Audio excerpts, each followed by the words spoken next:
Presenting the wall. कहानी की शुरुआत इराक के बीहड़ से होती है, जहां पर एक पाइपलाइन कंस्ट्रक्शन साइट है।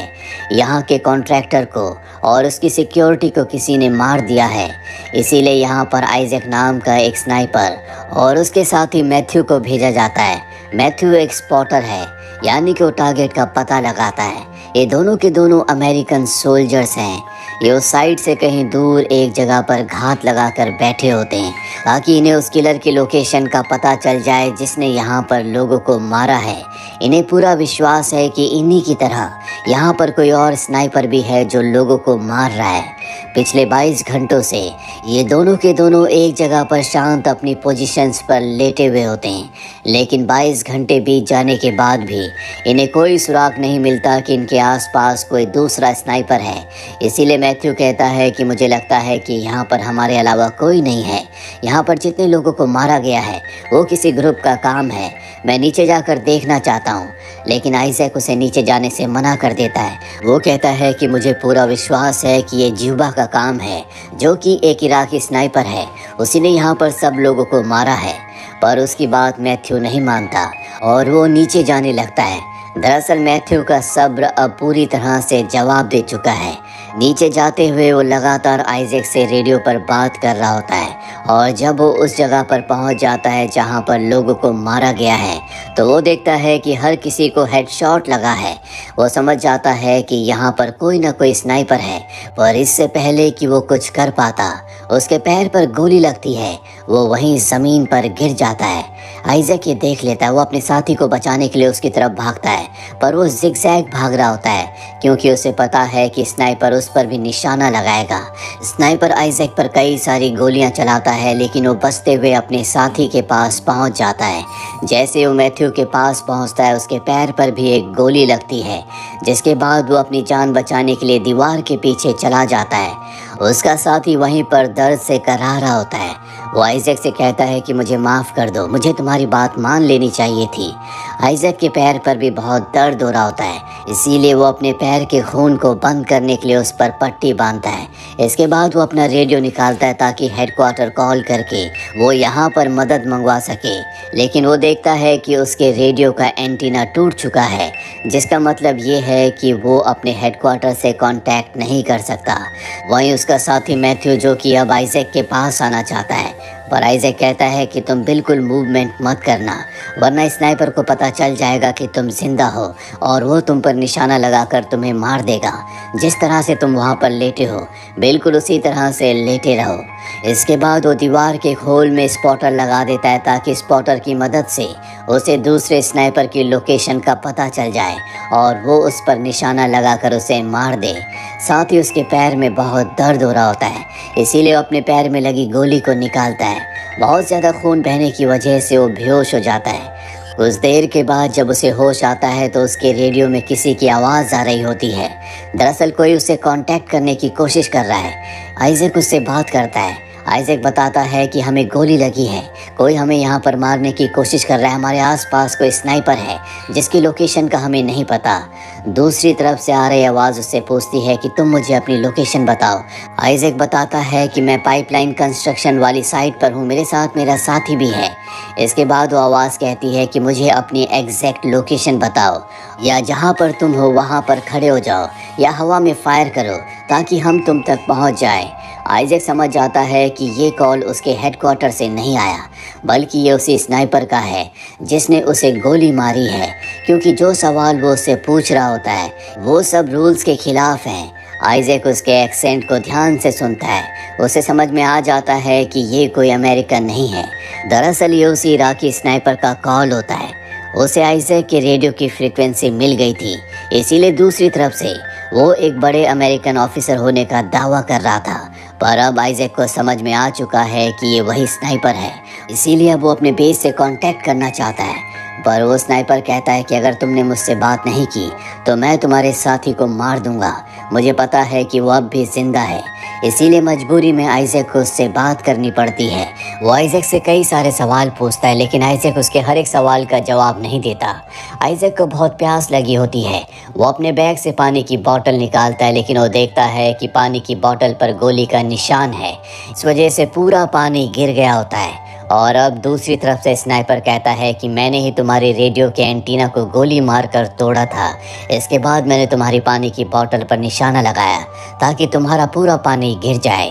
मैंने तुम्हारी टांग पर गोली मारी, तुम जख्मी हो, तुम्हारा बहुत खून बह चुका है जिस वजह से तुम कमज़ोर हो चुके हो और अब तुम यहाँ पर बिना पानी के तड़प तड़प कर मारे जाओगे। आइजैक समझ जाता है कि ये स्नाइपर ज्यूबा है, उसके अलावा किसी का भी निशाना इतना शार्प नहीं हो सकता। आइजैक कहता है कि मुझे पता चल चुका है कि तुम ज्यूबा हो, तुम एक आतंकवादी हो। ये सुनकर उसे बहुत गुस्सा आ जाता है। वो कहता है कि मैं ज्यूबा नहीं बल्कि एक आम इंसान हूँ। तुम लोग हमारे देश में आए, तुमने हमारे लोगों को मारा और अब तुम हमें आतंकवादी कहते हो। आइजैक जो लगातार उसकी लोकेशन का पता लगाने की कोशिश कर रहा होता है, उसे समझ में आ जाता है कि जो दूसरा स्नाइपर है यानी कि ज्यूबा, वो कूड़े के ढेर में है, लेकिन अब भी वो उसे नहीं देख सकता क्योंकि पिछले 24 घंटों से वो वहाँ पर बिना हिले डुले अपना निशाना लगाकर बैठा हुआ है, जो कोई आम स्नाइपर नहीं कर सकता। आइजैक स्नाइपर के एग्जैक्ट स्पॉट का पता लगाने के लिए अपनी गन पर अपना हेलमेट लगाकर उसे दीवार से ऊपर करता है, पर सामने जो स्नाइपर है उसे पता चल जाता है कि ये आइजैक की चाल है, इसीलिए वो उस पर गोली नहीं चलाता। यहाँ पर आइजैक प्यासा है और तभी किस्मत उसका साथ देती है। धूल भरी आंधी चलना शुरू हो जाती है और इस बात का फ़ायदा उठाकर आइजैक दीवार के पीछे से निकलकर वहाँ पर पड़े हुए एक सोल्जर का बैग उठाने के लिए जाता है। स्नाइपर उस पर गोलियां भी चलाता है, लेकिन आइजैक की किस्मत अच्छी होती है। वो बैग लेकर दीवार के पीछे वापस आ जाता है। बैग के अंदर उसे पानी की बोतल मिल जाती है, जिस पानी को पीकर वो अपनी प्यास बुझाता है। अब वो अपने स्पॉटर को देखता है जो उसने दीवार के होल में लगाया था, पर वो टूट चुका है। तभी रेडियो पर उससे अपने साथी मैथ्यू की आवाज़ आती है जो अब भी जिंदा है। दरअसल उसे लग रहा होता है कि अब तक मैथ्यू मारा गया है। वो मैथ्यू को उस स्नाइपर की लोकेशन बताता और कहता है कि तुम उसके स्पॉट का पता लगाओ। मैथ्यू के पास एक गन होती है, वो उस गन को उठाने की कोशिश करता है। आइजैक स्नाइपर से एक बार फिर से बातें करता है ताकि वो उसका ध्यान अपनी तरफ केंद्रित कर सके। वो पूछता है कि तुम अमेरिकन्स को क्यों मारते हो। वो बताता है कि पहले मैं एक स्कूल टीचर था, एक दिन अमेरिकन्स ने आकर हमारे स्कूल के सभी बच्चों को मार दिया और तब से मैं अमेरिकन्स को मार रहा हूँ। वही मैथ्यू अपनी गन तक पहुँच जाता है। धूल भरी आंधी चलने की वजह से स्नाइपर की नज़र उस पर नहीं जाती। आइजैक ने जो लोकेशन उसे बताई थी वो उस तरफ गोलियां चलाना शुरू कर देता है और तभी उसके कंधे पर एक गोली लगती है जिससे वो और भी ज़्यादा जख्मी हो जाता है और अब वो आइजैक की तरफ बढ़ने लगता है, पर अगले पल एक और गोली चलती है जिससे मैथ्यू की मृत्यु हो जाती है। आइजैक के सामने उसने अपना दम तोड़ दिया, जिससे आइजैक को बहुत दुख होता है। वहीं दूसरी तरफ से स्नाइपर पूछता है कि अब जंग खत्म हो चुकी है, तुम लोग वापस लौटकर क्यों नहीं चाहते। आइजैक कहता है कि मुझे कुछ नहीं पता, जो मुझे ऑर्डर्स मिले थे मैं उन्हें फॉलो कर रहा हूँ, बस मैं अपने घर वापस जाना चाहता हूँ। स्नाइपर कहता है कि तुम इतनी आसानी से यहाँ से नहीं जा सकते। मुझे पता है कि तुमने पहले अपने एक साथी डीन को मारा था, पर तुमने कभी एक्सेप्ट नहीं किया। ये बात सुनकर आइजैक हैरान हो जाता है क्योंकि ये सच है और वो इस बात को एक्सेप्ट करता है। साथ ही वो कहता है कि मैं समझ चुका हूँ कि तुम ज्यूबा हो, तुम्हें अमेरिकन्स ने ही ट्रेनिंग दी थी, इसके बाद तुम उन्हीं के खिलाफ हो गए और अब तुम उनके साथ धोखा कर रहे हो। वो कहता है कि मैं किसी के साथ धोखा नहीं कर रहा, ने कहा था कि ये जंग खत्म हो चुकी है और अगर जंग खत्म हो चुकी है तो तुम सबको यहाँ से वापस चले जाना चाहिए। आइजैक कहता है कि यहाँ पर एक पाइपलाइन बन रही है जिससे इराक को फ़ायदा होगा। ज्यूबा कहता है कि अमेरिकन्स कभी किसी का फ़ायदा नहीं कर सकते और अब यहाँ पर आइजैक को अपने रेडियो पर कुछ हलचल सुनाई देती है। वो रेंगता हुआ अपने रेडियो के पास जाता है जहाँ पर उसे दूसरी तरफ से अपने बेस से आवाज़ें आ रही होती है जो कि उसके कैप्टन की है, पर उसकी आवाज़ दूसरी तरफ नहीं जा रही होती क्योंकि उसका रेडियो ख़राब है।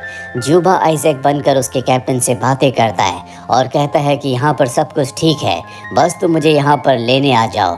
और अब आइजैक को समझ में आ जाता है कि इससे पहले जब रेडियो पर उन्हें कॉल आया था और उनसे मदद मांगी गई थी तो वो यहाँ के वर्कर्स की नहीं थी बल्कि वो ज्यूबा ने ही किया था।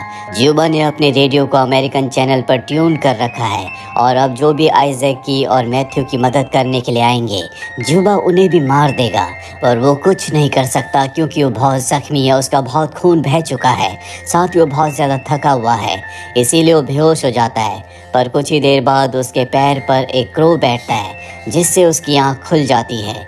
उसे अपने आसपास कोई हलचल सुनाई नहीं देती।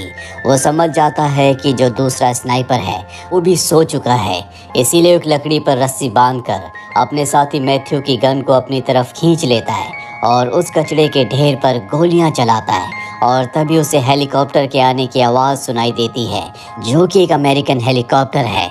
ज्यूबा के कहने पर यह हेलीकॉप्टर यहाँ पर आया है।